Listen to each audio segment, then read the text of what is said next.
we're ready to do another problem now. Here's how it works. You've got light entering an ordinary glass prism. It's a 30, 60, 90.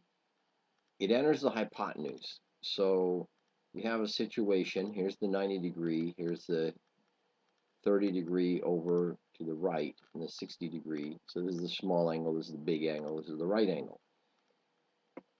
And what we want to do is we have to work backwards using geometry. So we want it to exit at the critical angle.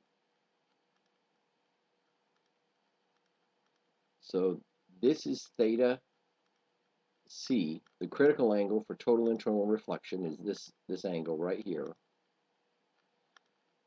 And it's going to traverse across the glass, and I'll put the little arrow. The light's actually going this way. So then we have the normals, and we have the light entering. So the light enters. We need to know these two angles here. So we work backwards from the critical angle.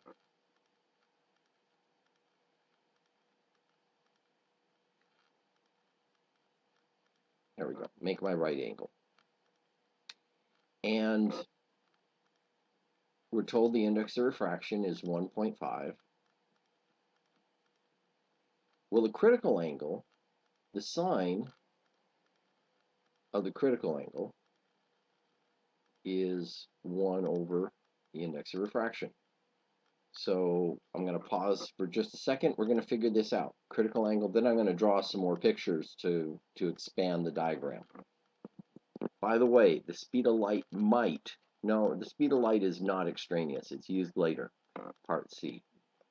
So I get a critical angle of 41.8 degrees.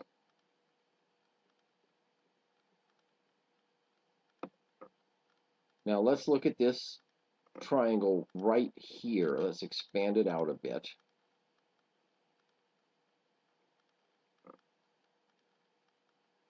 So we have 30 degrees here, and then of course it just keeps going like so. Here's a 90 degree angle.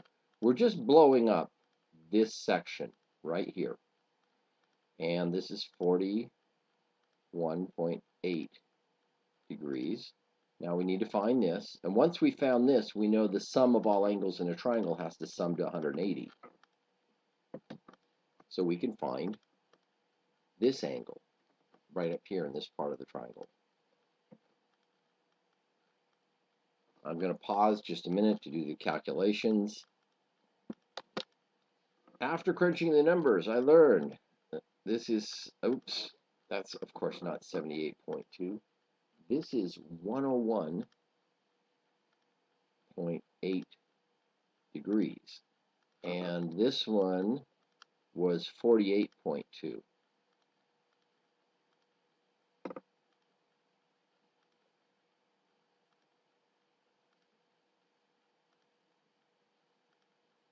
This and this have to sum to 90, which just verifying, indeed they do. And then all three of these have to sum to 180, which you can verify pretty rapidly. Now I'm just going to look at this part up here next to figure out what, so we figured out this is part A, 41.8. This answers part A of the question. What must be the exit angle for total internal reflection? Well, that's part A. Part B is trying to get to the entrance angle. We're not there yet. I'm going to blow this portion up right here. So we have this going on. We have a ray going like so, and it's at 101.8 degrees. I draw a normal like so. This is the angle inside the glass, which has to be 11.8 degrees. It's how far away from 90 is it? And then the entrance angle, you don't have to find this. The problem just asks for theta 2, essentially. But you can use Snell's law. N sine theta 2 equals sine theta 1. So if you take it that far, I'm happy with that. Mostly getting to here is geometry. Okay, I'm going to pause again and calculate theta 1. I found theta 1, 17.9 degrees. Okay, that answers part B. Speed of light inside the glass. That should be pretty easy. Part C. Index of refraction is the speed of light in the vacuum divided by the speed of light in glass. So the velocity inside is the speed of light outside divided by n. Which I can do that in my head. 3 divided by 1.5 is 2 times 10 to the 8th meters per second. Using this fact, recall the speed of light equals all this stuff. So that's part C. Part D. How thick and what index of refraction would the anti-reflective coating be? Remember, the thickness of an anti-reflective coating is the wavelength over 4n. The wavelength inside a material, and I'm going to put this n of the film, thin film coating. The wavelength inside of a material is smaller by dividing by the index of refraction. So the thickness would be how long it takes to make 1/2 of a wavelength. For cancellation, this is an anti-reflective coating now.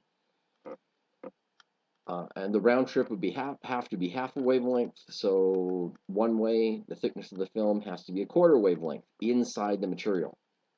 Another thing we need to know is that the ideal index of refraction of the film between an air-glass interface is this. Square root of the index of refraction, it's the geometric mean, actually, of the index of refraction between the inside and the outside. So, pausing a moment for calculations, I'll be right back. And I get 1.22 for the index of refraction, and when I plug wavelength is 357 nanometers divided by 4 times 1.22, I get 72.9 nanometers.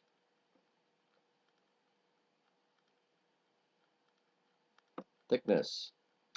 Okay, so that's part D. D done, C done, B done, A done, E. Brewster angle. Tangent of the Brewster angle is going to equal to index of refraction in glass divided by index of refraction in air. This is a formula. We proved it in class. And we just have to do some calculations now. And remember, here's the situation. Let's draw a little sketch. Here's glass. Here's air. So we have incident ray at the Brewster angle, reflected ray at the Brewster angle, and refracted at 90 degrees. So theta R is inside the glass, theta B is in the air. And this is fully polarized. Reflected ray is fully polarized at the Brewster angle. Pausing for calculations. I'll be right back.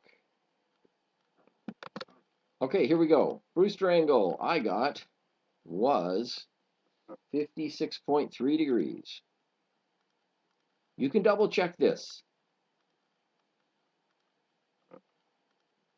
1 times the sine of the Brewster angle equals 1.5 times the sine of the refracted angle. And the sum of the Brewster and refracted should equal to 90 degrees.